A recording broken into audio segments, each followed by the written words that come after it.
Hello, everybody, and a really warm welcome to another Courageous Conversation. My name's Pollyanna, and I look after community engagement and strategy for Tree Sisters, and I also head up Tree Sisters Australia. And I'm really thrilled today to be speaking with Kim McCabe from Rites for Girls. Hi, Kim. Hi. And these Courageous Conversations are basically a way of celebrating the courage and the wisdom and the voices of women both in our network and beyond. And for Kim is new to Tree Sisters, so I thought I'd give you a little brief intro about what we do in Tree Sisters, just for anyone else who might be new to Tree Sisters. So we are a global women-led network that is making it as normal to give back to nature as it currently is to take. And we do that in two different ways. One is by funding reforestation of the tropics. And at the moment, we have a number of really amazing projects in Brazil, Kenya, Madagascar, Cameroon, India, Nepal, Mozambique, and West Papua, all of which are beautiful, holistic and ethical planting projects that support local people and encourage gender parity. And we also have another branch of Tree Sisters, which is all about supporting and encouraging women to step into leadership on behalf of life, especially where they are locally. So I'm just going to share for everyone's benefit a little about Kim. So Kim is the author of From Daughter to Woman, Parenting Girls Safely Through Their Teens. She's a child expert interviewed on the BBC and Sky News, and she's founder of Rites for Girls. She sets out to remind parents, and especially mothers, that they hold the key to making a girl's journey through adolescence safer, kinder, and better supported. Kim says we can each make a difference. We can make the world a better place. Creating community and circles of support, adults taking responsibility for guiding tomorrow's women, a grounded revolution changing the world for everyone. Thank you so much for being with us, Kim. And I'd really love, as a starting place, for you to share with us how you came to be doing this work. So I started this work, I suppose, when I was a girl, and I struggled to get through my teens, even though I lived in a family where I was very well loved. I had all my basic needs were met. I still became a very unhappy child, and I didn't really know what was wrong with me, and I didn't really know how to make it right. That then took me, I suppose, to wanting to understand what's going on inside of us better. So I went on to Cambridge University and studied psychology and child psychology, as well as women's studies and criminology. And then I went on and trained as a counsellor for young people.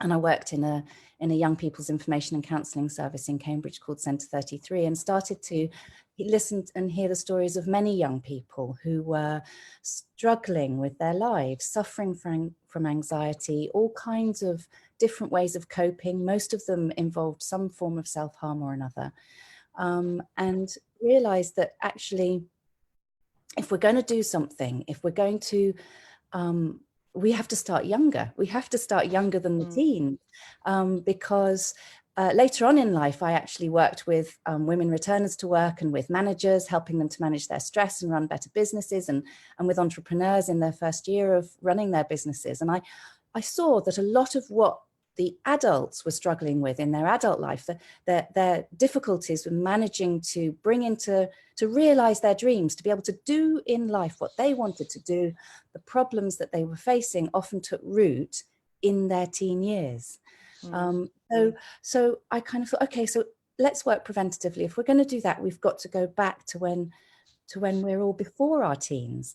So that's why I set up Rites for Girls CIC, working with girls when they're sort of 10, 11, 12 years old, and also supporting their parents, particularly their mothers, because I think that's a time, if we can catch children before some of the strong influences that come in from peers, from society, before they really manage to take too much of a hold, then we stand a chance of those girls leaving their adolescence as strong as they went in, stronger even.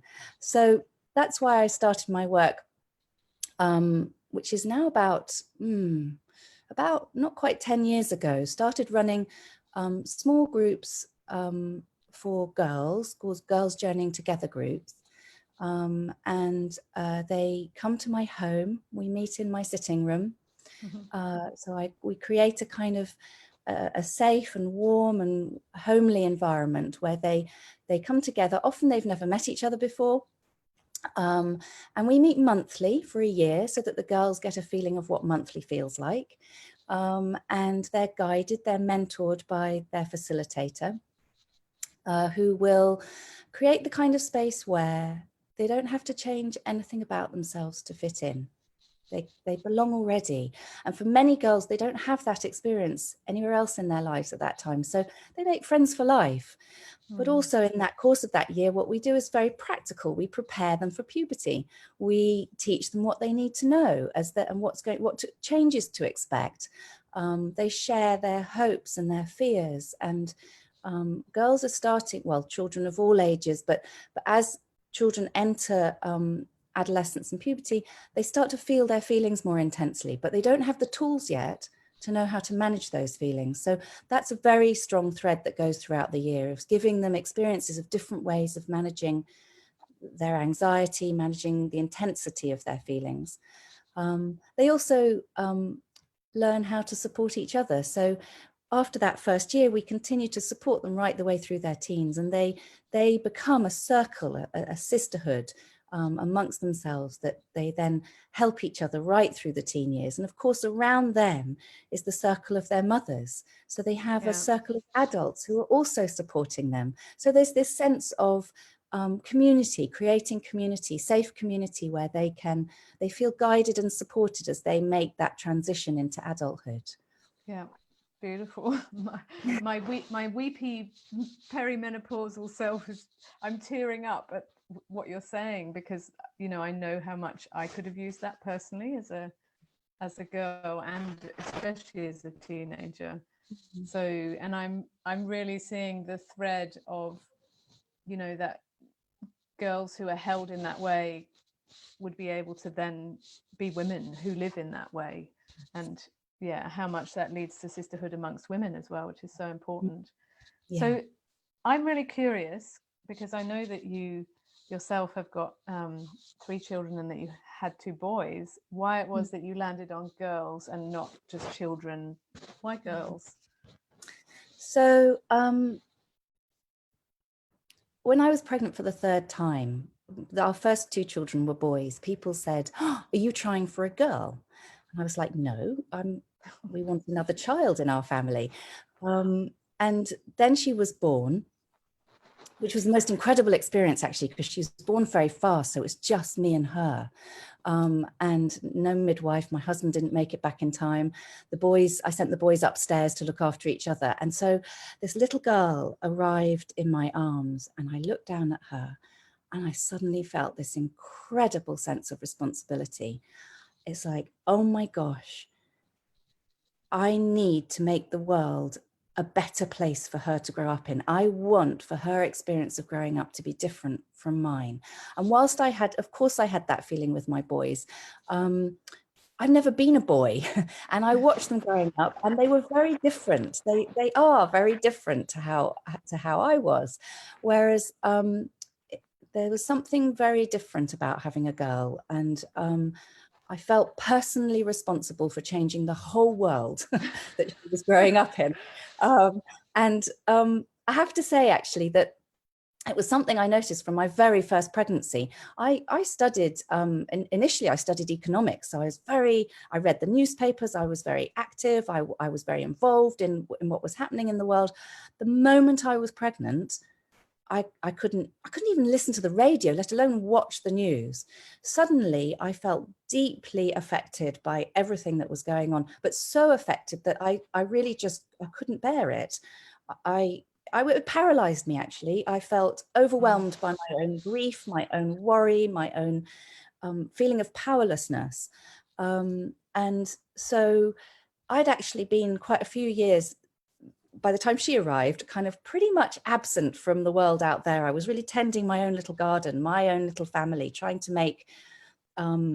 to bring, first of all, boys into the world who would become good men, and men who I would really feel proud to have welcomed into the world. When my daughter came along, suddenly it felt like I can't shut myself away from all of this any longer. I need to reintroduce myself back into and get involved again. And I think for me, I'm a woman. I know about girls. I don't know so much about boys. And actually, it's not so much my business to guide the young men into the world, other than my own personal responsibility as the mother to two of them. Whereas I felt a much more kind of global universal responsibility for once my girl was in my arms, that actually I have a job to do here, not just for my own daughter, but for all the daughters. So that's when I think the seeds really started to germinate about what can I do? What can I do? How can I overcome my own personal sense of powerlessness? Because I don't want my daughter to grow up feeling like she has no say over what's going on around her. I want her to feel like she can do something. But if I feel like I can't do anything, then how can she possibly feel differently? So I think for me, setting up Rites for Girls CIC was, well, actually, do you know what? It was partly because my eldest son, I remember overhearing him once talking about what women do. And at that time, I was a kind of fairly full-time mother. We home educated our children. So I considered myself to be a working mother, but it was very much involved in the lives of the children. And I overheard my son describing my day as being a description of what women do. And I was horrified. I was like, oh gosh, if this is what he thinks women do, that ain't it. And so that I at that time thought, okay, so yes, I am their mother, but they need to see me doing something that's for me, something that's out in the world, something that's important to me. So that was also a part of why I set up Rites for Girls at that time, so that my sons could see that I was not just tending and caring for them. Yeah. But it actually immediately gave me the most incredible sense of power, that I could do something. And actually working with girls, I am working with some of the leaders of the future. Many of them are going to become the mothers of the next generation. We have incredible influence, each one of us within the sphere of our own family circle. So if we can enable girls to grow up without losing their voice, with having a strong sense of who they are and a strong sense of their right to be who they are, and the confidence to not kind of pretzel themselves into whatever it is that's expected of them in society, then that is powerful. And actually, I was really excited recently. I was watching a podcast about climate change, and they referred to a video, I think it was done by scientists.org, and they'd created a list of what we, the general public, can do to actually make a difference with what's going on in the world. And number two on the list was educate girls. And I thought, that's me, I'm doing it. I'm doing number 2 on the list. So whilst I remember I was training, we train women to run Girls Journeying Together groups. And the last Rebellion Extinction in London actually clashed with one of my training modules. And I was kind of quite torn because I wanted to be there. I wanted to take my daughter there. I wanted to take all my children. And but I was training, and then I thought, no, actually, I am pouring my energies into an area of my expertise, which is also equally powerful. I'm educating the girls, and actually, that's number 2 on the list. Yeah. So, actually, yeah, that list is. I think it's from Paul Hawken's book Drawdown. I think it's one of the main things that we can do is educate girls and women, because it makes such a massive difference. Yeah. I want to circle back around because I'm really curious, because as a mother, I've got 4 boys, and I had that same feeling. I want to raise good men. And I was thinking while you were talking about having a daughter, what you're speaking about seems to be, to me, to sound like agency, you know, which is something that women have not really had in the last 3,000 years to much degree. And I'm wondering if, you know, if you're sitting in that place of I want to raise good men, what is it that, you know, is there something succinct that you would say about raising some kind of women? So I'm not sure your question is it about raising good men? No, it's about the women. So, you know, I had that same experience as a mother of boys of going, I want to raise good men. I don't have any experience as a mother of girls, but I'm wondering, you know, do we want to raise good women? Because that has terrible connotations. Or is there a, you know, is there a certain sort of women that we want to raise? Yes, absolutely. Right. So we want to raise all of our girls to feel that they have the right to be themselves. So there isn't a particular kind of woman, there isn't a particular kind of girl. In our Girls Journeying Together groups, I think sometimes when they first arrive, they have a sort of expectation that what's going to happen to them over the year is that they're going to become more like the girls in school who kind of stand up for themselves and speak out and fight for their rights. And actually, no, what we are wanting to do is enable them to be themselves, to feel like they can be more themselves, whatever that is. Because when someone is being themselves, that's when they are at their most powerful. That's when they have their greatest agency. And we, of course, we need women who are going to stand up and speak out, but we also need women who sit quietly and reflect and consider. We need everybody. We need all kinds of men and women. What we really want in this world is people who are able to be themselves and bring to the world what they have to offer, and don't feel they have to try to be like someone else, try to be some other way. I do have to say, though, in my Girls Journeying Together groups, sometimes I look at the girls and I think, oh my gosh, you're going to be such an amazing woman. I'm so glad I'm not your mother. Because it's a challenge to raise children who where we don't shut them down. Yeah. We do let them question authority, as in us. We do let them find their own way. That's challenging as a parent, because it's important that we still have our parental authority and we hold them in a strong and safe way, but equally allow them within that to question us, challenge us, negotiate with us. Yeah, it's so important. So I'm really curious, given that we're tree sisters and given the situation here in Australia, which is very much on my mind, and has been deeply distressing for enormous numbers of people. And it kind of feels like our country has completely changed, that we know now what we're facing. We've been talking for years, you know, that this is coming, climate change is coming, and it's going to do this and it's going to do that. And it feels like we've had this experience in the last 3 months of actually now this is what it looks like. And I'm really curious about how you think we can support girls to embrace the world that they're inheriting, which is likely to have a lot more crisis and disaster in it than any of us have experienced as young people. Knowing that we're facing huge challenges, what do you think are the best ways that we can support young women in particular to cope with that, and to also take leadership and on behalf of life in their own way, whatever that happens to look like? So yes, the girls I work with and the girls that I continue to work with as they travel through their teens are furious with us.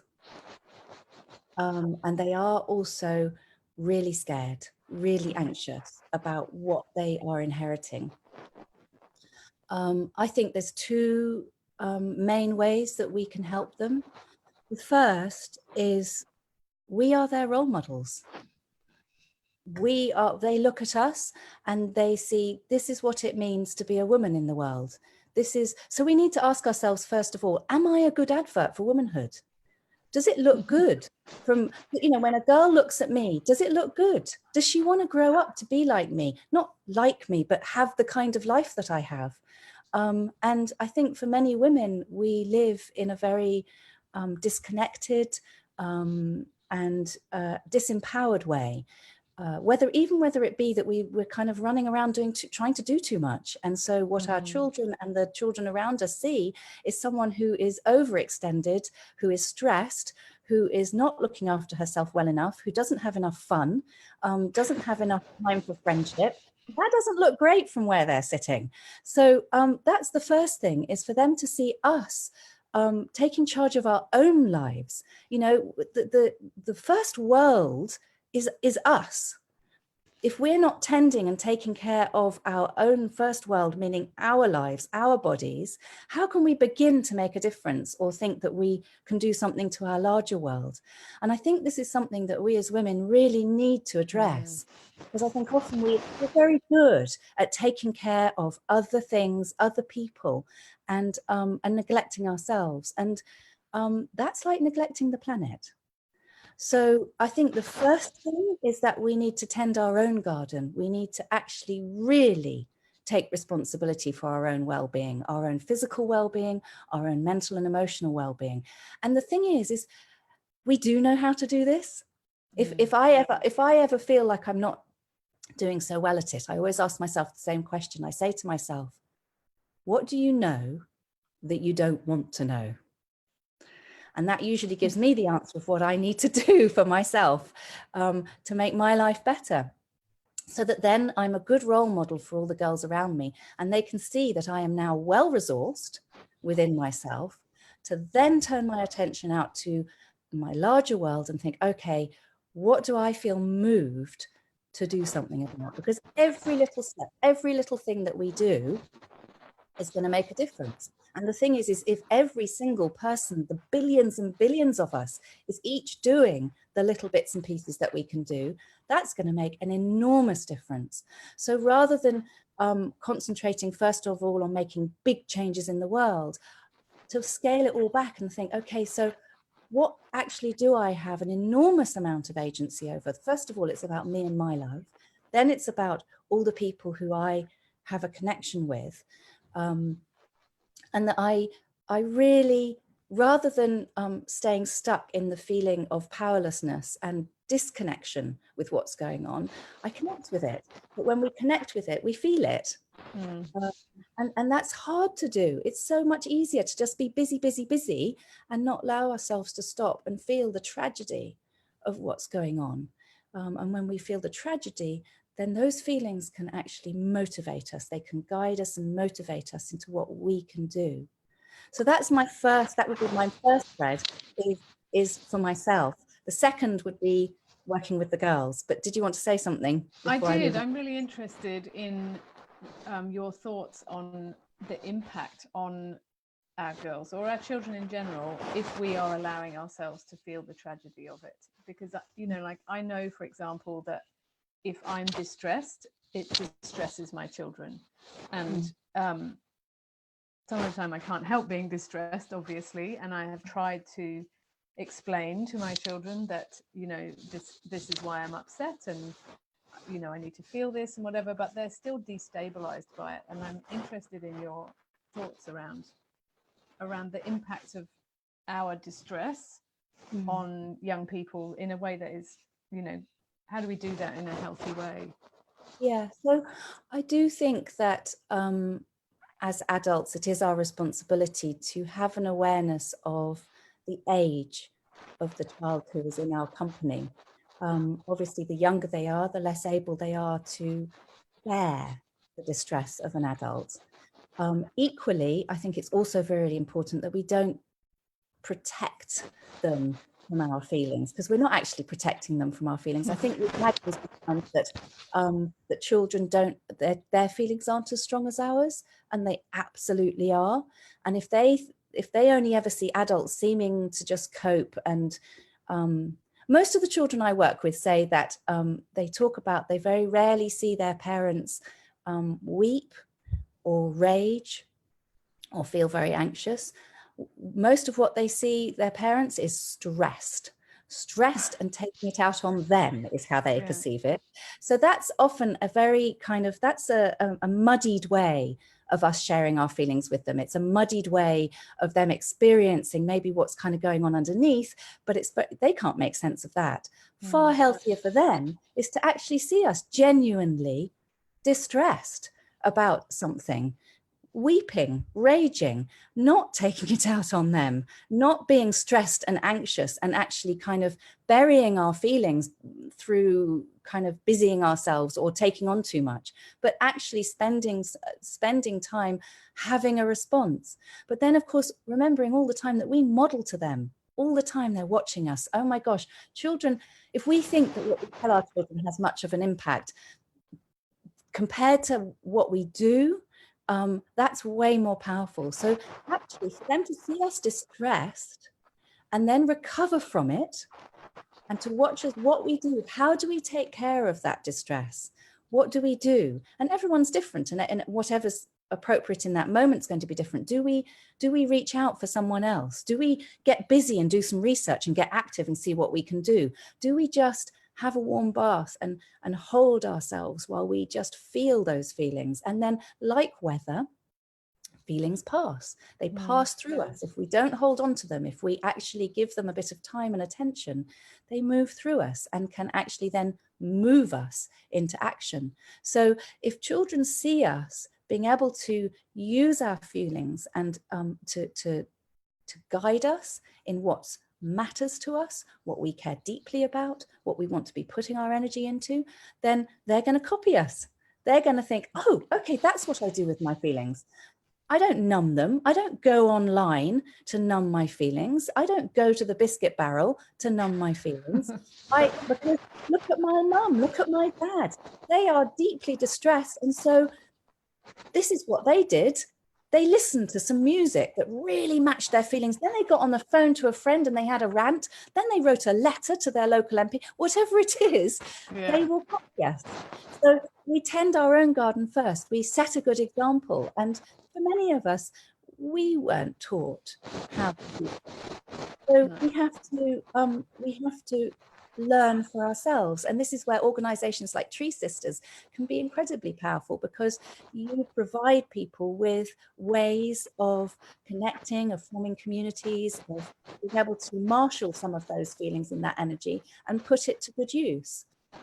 So our children are watching us all the time and they think, oh, okay, so what I can do on my own is this much. What I can do when I gather together collectively with other people, with this amazing online community. And this is where they'll see us embracing what the digital world can bring to us. And so many parents, I think, give children the impression that we'd rather they didn't spend so much time on screens and weren't living in the digital world, but actually to show them one of the huge powers and benefits of having this digital world, that we can actually use it as a force for good, and so can they. And actually, I have to say that's one of the things children are amazing at. Look at Greta Thunberg. If she hadn't had the online world, she would still just be sitting outside the government buildings on a Friday. But look at what she has marshaled, the young people around the world who all feel like they're part of something. They feel powerful. They feel empowered because this is something they're doing. And the reason they're able to do it is because they can connect with each other. They can see how they're doing this. So it's what they see us doing. We are showing them the way. That's our job as the adults in their world, is to show them the way. Beautiful. Thank you. So I interrupted you. I know you were going to go on to part 2 of that answer, which was about working with them.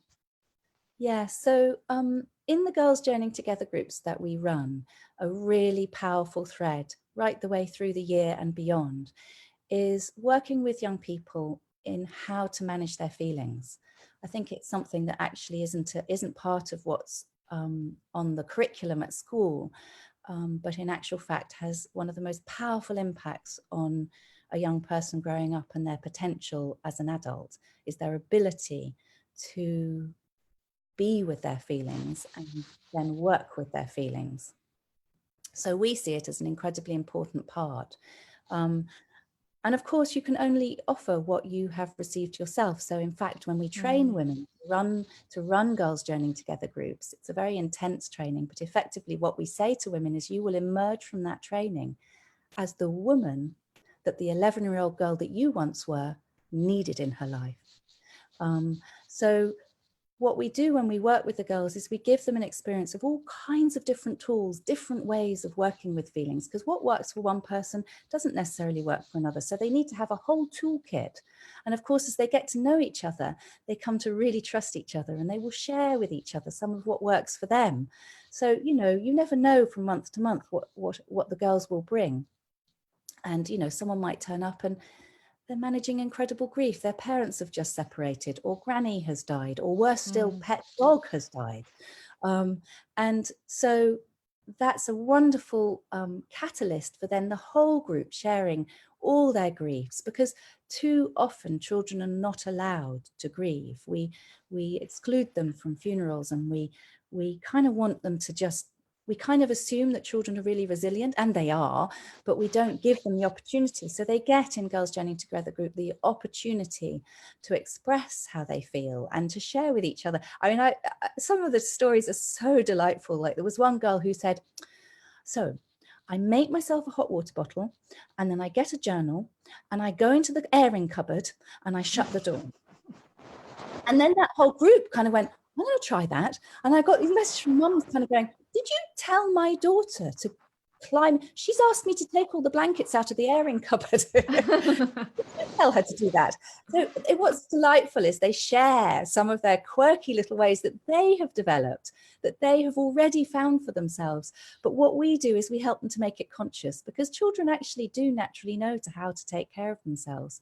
What happens is that gets interfered with because they start becoming very self-conscious, and how do I look, and I don't want to cry in public, and I don't want to be seen to be upset. So if we help them to kind of keep hold of what they know works well for them, then effectively what we're doing is we're giving them the resources, the emotional resources to deal with their strong feelings, whatever that comes from. Now, I do have to say that anxiety and fear and anger about what they see in the world around them features really large.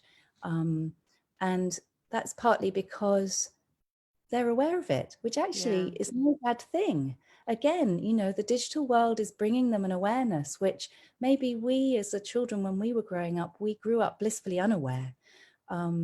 But what we then have to do is recognize as adults that with this awareness that the children are getting, we need to hold them in that, to reassure them, to let them see that we're doing something about it. We are taking responsibility, and they can join in now.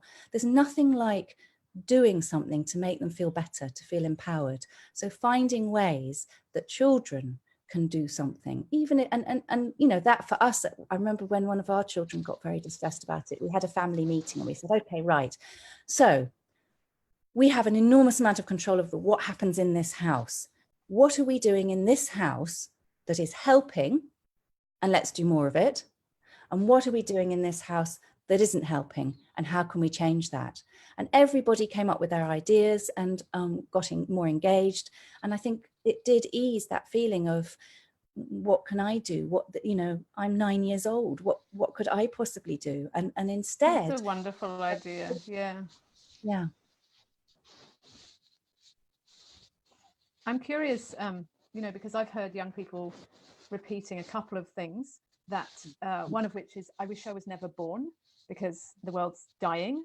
And the other is, you know, there's no point. You know, this kind of like, especially from teenagers, this sort of dismissive kind of, you know, we're all sort of screwed, so what's the point? You know, I don't want to do anything. And I'm wondering, you know, as parents, and some of us obviously might be in mentoring positions with young people, and maybe we don't have the support of circles and so on, you know, how do we support the children and the young people in our lives when that's where they kind of come to in their own heads? Yeah, so we meet them where they are. We go to that place and we say, okay, tell me why there's no point. Come on, convince me, because I don't agree with you. So tell me why there's no point. Or, I get it. I can see how what you see around you makes you kind of want to give up. You wish you weren't even here. But I'm really glad you're here. What is it about what you see that is making you feel like you don't want to be here? Because generally when they get talking, behind that despair, behind that feeling of despondency is anger. There's no point. When they get starting to talk, you'll hear it in their voice. What's there no point for? And if you meet them there with that same kind of, okay, why is there no point? I don't agree with you. Tell me why there's no point. And then they'll go, well, there's no point because, and they start to get a chance to express their rage at what it is they see around them. And rage is an energy. It's empowering, and that rage can then be used. But when there's nowhere for that rage to be expressed, where it's not acceptable or there's nowhere for it to go, it becomes depression. A lot of young people will turn it back in on themselves. So instead of expressing it outwards, it will come in on themselves. And that's where a lot of girls' self-harming behavior comes from. It's turning it back in on themselves. And depression is usually a shutting down of feelings. It's not, it's where the feelings are being sat on, are being squashed down. So anything that we can do to enable people to express those feelings, and it's not always talking. That's the other thing. I think young people often are like, I don't want to talk about it. Enough with the talking. So it's about us being really creative. Sometimes it will be a kind of music group, you know, where they can just make loud, angry, noisy music. For others, it could be, I mean, it can be anything that we go to where they are and just trust that whatever it is that they're obsessed with, they are getting something from that obsession. We look at, why are they playing so many violent online games? Because it's a way for them to express that aggression and violence that they feel within them. So sit beside them and join them and play the game. Go to where they are first of all, and then engage with them and get a conversation going, or even not. It's trusting that they are always looking to be finding equilibrium within themselves. Whatever they're engaged in, there is a purpose, there's a reason behind it. Their behavior is always speaking to us, even when we have we don't know why they're doing what they're doing. It's our job as the adults to try and to interpret that. So it's trusting that they actually are always seeking to find their wholeness, to move towards wholeness. And they don't always know where to look. And sometimes they look in the wrong places. So sometimes we need to kind of just divert them into another direction, but we can't help them do that if we don't understand what it is that they are looking for. And they can't necessarily tell us. So we have an interpreter's job to watch their behavior and listen to what's underneath. So when they say, what's the point? They're telling us something, and it's not that they want to give up. It's that they want us not to give up on them. Oh. There's so much in what you're saying, you know, like just even for me personally as a parent, from the, you know, how do we care for our young people in these scenarios that we find ourselves in now? It's incredibly rich, and thank you so much for sharing with so much generosity. I really appreciate that.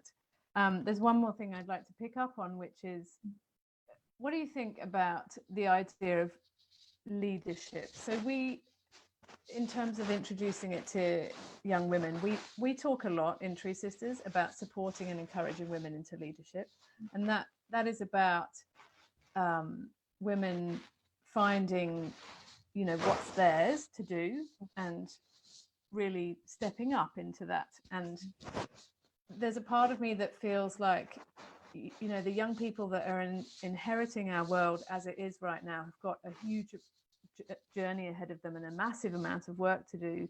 And what do you think about actually encouraging them into leadership? Is there a point where it's like, well, what if you don't want to be a leader? What if you just want to, what if you want to be someone who isn't a leader? What if, you know, like, is there, I guess I'm asking, is there any harm in encouraging and supporting leadership for girls and young women? And what your thoughts are? I think there are so many different ways of being a leader, and that's what girls and women, all people, would do really well to understand more deeply. So of course there's the leading visibly from the front at the top, speaking out. That's one form of leadership, but there are so many other forms. And actually, some of the most powerful forms are those people who actually enable others. I mean, in a way, what is leadership if it's not enabling other people? And one way of doing that is to stand at the front and lead the way and be, it's very visible. But some people lead from behind. Some people lead in very subtle ways, and that's just as valid a way of leadership. In the work that we do at Rites for Girls, we want everyone to be a leader. We want everyone to be a leader of their own life. That's the real leadership. So that you feel that you are actually, you have your own authority, you have your own agency, you are always discovering a little bit more about who you are and what you're good at and what you bring to the world and what your weaknesses are, and forgiving yourself for those weaknesses and realizing that nobody's perfect and you don't actually have to be perfect before you step forward. And by stepping forward, it can be just within yourself that you step forward, that you get behind yourself, actually, that you become your own leader of your own life. And for some people, that will take them into roles of leadership out in the world. For some people, just being at the heart and the center of their own lives, there can be nothing more powerful than that. Touches every single person around you. When you listen to your own heart, when you take note of what your body is telling you, when you do what is important to you, when you dare to say no to something, or you dare to say yes to something, when you rest when you need to rest, when you eat what you want, what your body wants to eat, when you have the kinds of friendships that are nourishing to you, when you reach out for the support of those friendships, all of that is leadership. I think when we recognize that that's leadership, then yes, I would say I would encourage everybody in this world to find that kind of leadership. And for some people, that is going to take them into action out in the world, and they will gather people around them, and they will make visible changes. Other people, it will be more invisible, but it is just as powerful and just as valid. And if we can, I think sometimes what happens in Girls Journeying Together groups is, in the month of a girl's birthday, we take that opportunity to celebrate that girl. And the way that we do that is we kind of hold a mirror up to her, and all of the girls tell her what they see in her, what they see to be her strengths, what they like about her, what it is that she brings to the group. And I think what they come to realize is that each girl has her own unique and special place in the group.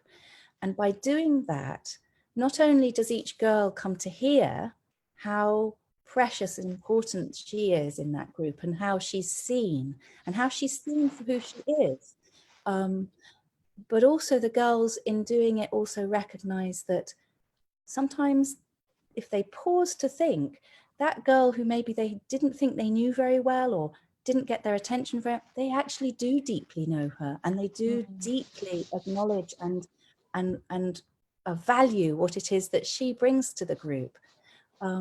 And when we can do that for each other, when we as people working together in communities can do that for one another, what that enables is each person to bring whatever their gifts are to the community, to the group.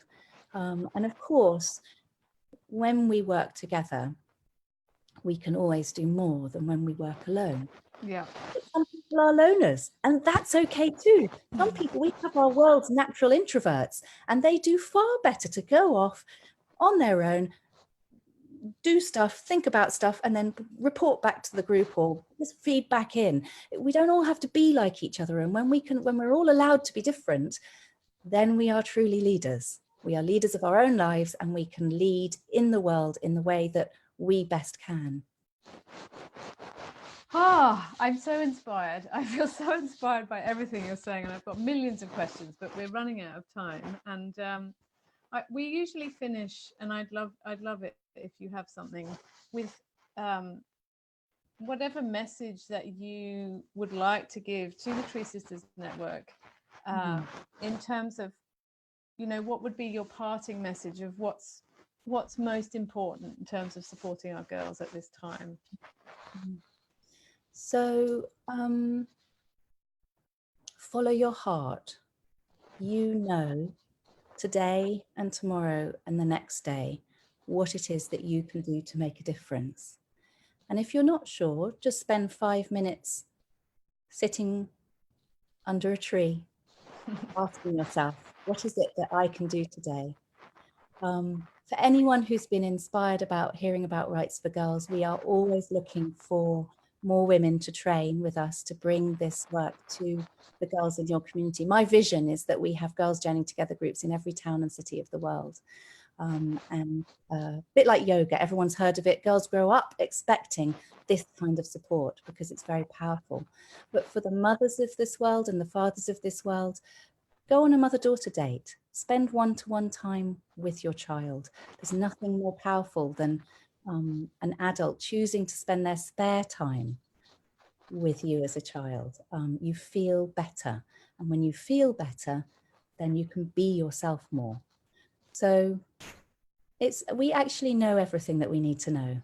We have it all inside of ourselves. If we slow down and just listen for a moment, don't set ourselves up to do too much, don't overextend ourselves, but just think, what one thing can I do today that will make my life better and the lives around me better?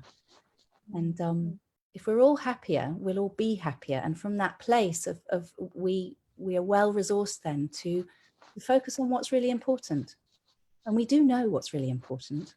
Yeah. And we can make a difference to it. We really can. Thank you so much. Yeah, that was it's a powerful message. And I hope that your vision of Rites for Girls circles all around the world happens, and then those girls become women and all become tree sisters so that we can restore the planet. That would be an absolutely amazing vision. So thank you so much for being with us here today, Kim. It's been really enjoyable and really inspiring. And it's been a real pleasure. Thank you. Yeah, and for anybody who's watching, if you have enjoyed this, there will be a link to Kim's work in the description of the video. And also, if you have enjoyed it and you're not yet giving for the trees, we would so love you to step in and grow a forest with us through Tree Sisters and help us to give back to the planet that is giving us absolutely everything. So I hope to bring you another courageous conversation in a couple of weeks, and we will see you really soon.